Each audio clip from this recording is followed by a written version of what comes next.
La définition du mot setter, ça vient du verbe to sit en anglais, par opposition au pointer où il y a le pointing, c'est-à-dire on montre du nez et on reste bien debout. Là, on a des chiens qui se couchaient quand ils rencontraient le gibier.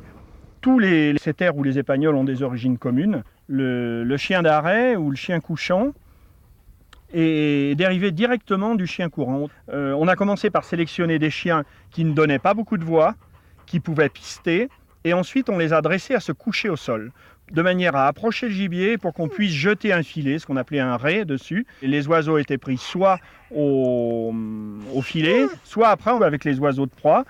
Ensuite, on a, par sélection toujours, on a appris aux chiens à relever le nez, à moins pister et à travailler au vent. Et là, on a eu toujours des chiens qui se couchaient pour les setters et qui se sont mis à pointer pour les braques et pour les pointers.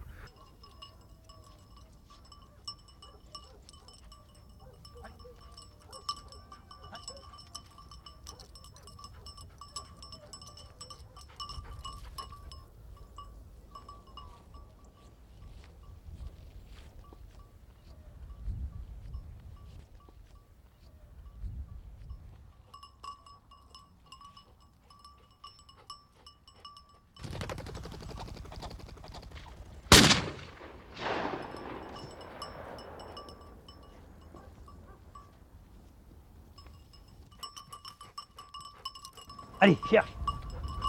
Allez.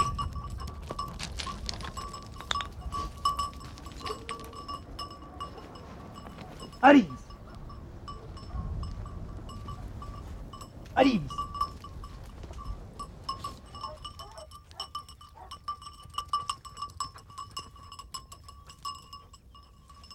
C'est bien. Allez.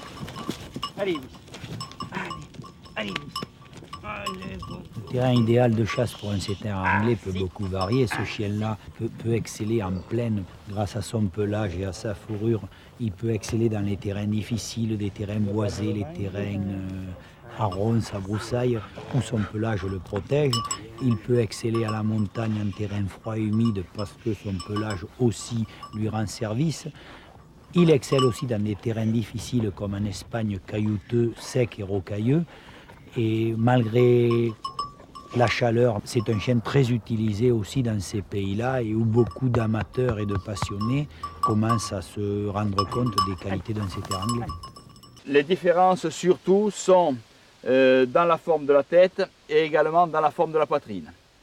La poitrine descend jusqu'au coude et la côte doit être ronde. Dans le setter anglais, la caractéristique particulière, c'est l'inclinaison de l'humérus. L'humérus est beaucoup plus oblique que dans les autres setters, car c'est un chien qui est beaucoup plus près de terre et qui est rasant.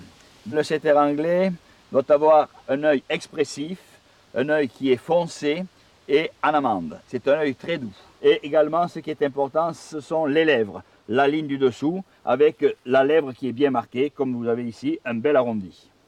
Nous avons des franges sur les oreilles, alors que nous verrons tout à l'heure dans le setter irlandais, nous n'avons pas ce type d'oreille. Des franges derrière les pattes, des franges dessous et des franges sous la queue.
Et où les allures diffèrent un peu plus, c'est dans la remontée d'émanation, c'est dans la prise de poing.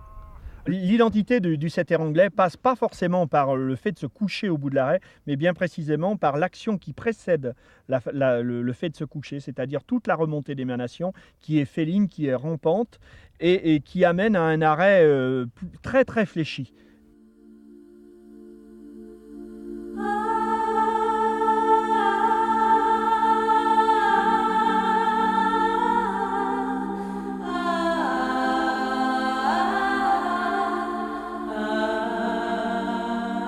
Le setter Gordon va remonter de façon beaucoup plus autoritaire avec la tête haute et arrêter dans le meilleur des cas et en style de race debout.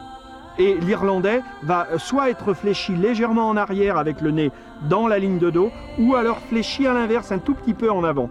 Mais dans un style bien particulier. C'est ce qui différencie les styles de race. C'est l'attitude que peut avoir le chien face au gibier.